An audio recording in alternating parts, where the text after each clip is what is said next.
Dan pemirsa, info selengkapnya dari gedung DPR RI terkait rapat Komisi 4 dan Kementerian Kelautan dan Perikanan. Kita akan bergabung bersama jurnalis NTV, sudah ada Maulana Iqbal. Iqbal, diinformasikan hari ini akan ada pertemuan antara Komisi 4 dengan KKP. Poin-poin apa saja yang akan dibahas dalam rapat hari ini, Iqbal? Ya, selamat pagi Elisa dan juga pemirsa. Memang terkait dengan permasalahan tanggul beton laut yang berada di pesisir Cilincing, Jakarta Utara ini tengah menjadi sorotan berbagai pihak. Salah satunya adalah Komisi 4 DPR RI yang juga menyoroti begitu terkait dengan polemik ini, di mana nantinya akan dijadwalkan rapat kerja bersama antara Komisi 4 DPR RI bersama dengan Kementerian Kelautan dan Perikanan yang akan dilaksanakan nanti sekitar pukul 13.00 siang nanti.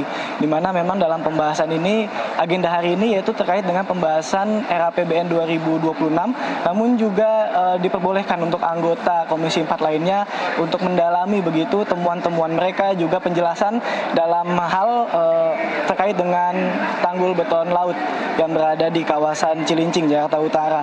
Dan memang disampaikan juga oleh Wakil Ketua Komisi 4 DPR, Abdul Karis, ini nantinya akan didalami sejumlah poin, diantaranya ini terkait dengan solusi yang telah dilakukan oleh Kementerian Kelautan dan Perikanan beserta dengan Pemprov Jakarta dan juga perusahaan yang terkait. Ini akan memberikan solusi berupa program Corporate Social Responsibility atau CSR yang diberikan terhadap masyarakat yang terdampak, dalam hal ini adalah nelayan, di mana nanti ini akan menjadi salah satu poin yang didalami begitu selama rapat berlangsung. Dan juga disepakati dalam pertemuan sebelumnya antara pihak swasta dengan Pemprov Jakarta bahwa aktivitas para nelayan ini dipastikan tidak akan mengganggu atau diperbolehkan begitu aktivitas para nelayan untuk mencari ikan di sekitaran tanggul laut. Dan selain itu juga terkait dengan izin AMDAL, ini juga menjadi salah satu poin yang disoroti anggota Komisi 4 DPR RI Daniel Johan, di mana dari sejumlah hal terkait dengan perizinan ini perlu ditelusuri lebih dalam lagi begitu, apakah sudah melibatkan publik, dan dalam hal ini adalah para nelayan atau masyarakat pesisir yang terdampak, ini apakah sudah dilibatkan secara menyeluruh. Dan juga nantinya proses penerbitan izin ini semestinya harus melibatkan begitu masyarakat pesisir. Dan memang seperti yang kita ketahui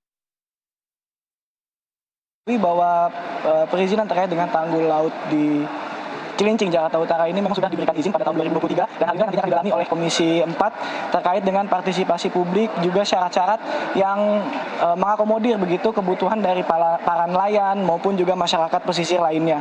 Dan juga nantinya ia mendorong juga agar masyarakat pesisir, dalam hal ini adalah nelayan, dapat berperan aktif begitu terlibat dalam hal proses perencanaan sampai dengan evaluasi.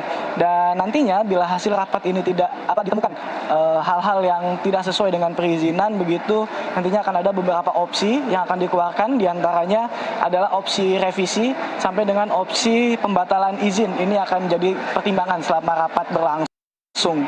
Dan seperti yang kita ketahui bahwa memang pagar laut ini menjadi keluhan oleh para nelayan yang berada di sekitar Cilincing, karena memang lokasinya ini berdekatan atau lokasinya bertepatan dengan para nelayan ini menangkap ikan begitu di sekitaran pantai Cilincing atau sekitaran laut Cilincing, sehingga setelah adanya pagar beton ini mereka mengeluhkan banyaknya sedimentasi, juga pendangkalan, dan sulitnya untuk menangkap ikan, sehingga mereka harus bergerak lebih jauh begitu di luar wilayah mereka biasa menangkap. Dan tentunya ini menimbulkan resiko begitu terhadap para nelayan, diantaranya adalah terkait dengan dana yang mereka butuhkan ini untuk menuju ke lokasi mereka menangkap ini menjadi lebih jauh, sehingga membutuhkan dana yang lebih besar. Namun di sisi lain memang menurut Direktur Jenderal PSDKP Kementerian Kelautan dan Perikanan Pung Nugroho Saksono bahwa proyek dari pagar laut ini memang sudah memiliki izin sejak 2023 dari KKP, dan izin dari pembuatan pagar beton ini digunakan sebagai reklamasi untuk pembangunan pelabuhan kapal. Sementara itu, ya, Iqbal, dengan demikian apakah sudah ada keterangan resmi dari KKP sendiri terkait dengan tanggul beton di Laut Cilincing ini? Ya, terkait dengan keterangan resmi ini informasinya baru disampaikan oleh Direktur Jenderal PSDKP terkait dengan perizinannya, namun terkait dengan penjelasan pendalaman bagaimana nanti pandangan begitu dari Kementerian Kelautan dan Perikanan dalam menyikapi isu ini tentunya masih akan dibahas nanti pada pukul 13.00 siang bersama dengan Komisi 4 DPR, dan kami juga masih menantikan begitu statement juga ataupun pandangan dari Kementerian Kelautan dan Perikanan terkait dengan isu ini. Sementara itu, Eliza. Baik, Iqbal, terima kasih atas laporan Anda. Pemirsa, demikian jurnalis NTV Maulana Iqbal.